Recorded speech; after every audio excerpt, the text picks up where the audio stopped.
Well, there are now just about 2.5 weeks left before you will vote on whether to legalize marijuana here. The measure would make it legal to grow, sell, and smoke pot.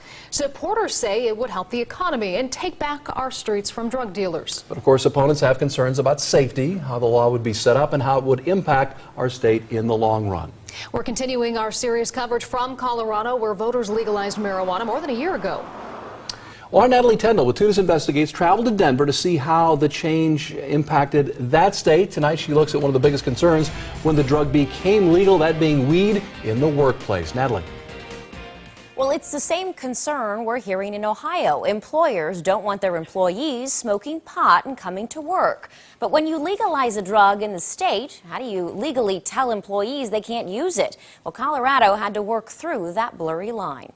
When marijuana became legal in Colorado more than a year ago, employers had a big concern. That everyone was suddenly going to come to work stoned. Curtis Graves, an employment attorney who advises HR departments, fielded all sorts of questions. There was a lot of hysteria as soon as it passed, and we did a survey which indicated that drug testing was up across the boards, particularly in hospitality and particularly in the mountain areas where we have the resorts. And Denver Metro's Chamber of Commerce heard concerns.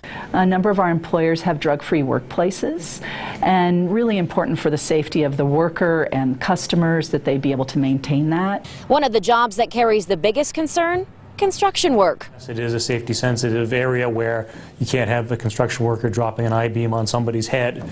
So they are ones that will tend to drug test. It was a gray area of the law that hadn't really been considered before. People who smoked marijuana and medical marijuana off duty wanted to know if they were at risk of being fired from their job if caught. The issue was taken up by Colorado's Supreme Court after a medical marijuana patient failed a random drug test and was fired. That court's decision, it's up to the boss. For the longest time, the biggest question was, can I terminate someone if they test positive, even if I have no knowledge that they're impaired at work? And the answer in Colorado, and as far as I know, most other jurisdictions, is still yes. But then the focus turned to the employees who work for the federal government, where marijuana is still illegal. Most of those jobs require employees to pass drug tests. Currently, the only federally accepted one is urine, and marijuana can be detected in that for weeks. Federal authorities are considering a new test that would collect oral fluids using a mouth swab. Graves says it's cheaper, harder to fake, and the window of detection is shorter. With oral fluids testing, it's a matter of 18 to 72 hours, depending on the product, that it's going to pick that up. Graves says since the legalization, many companies have changed their opinions when it comes to drug testing. He says while some jobs need it, others are reconsidering the pre-employment testing altogether because they're running into trouble staffing jobs. They know that if they fire everybody who smokes a joint in their own time, they'll need to shut down.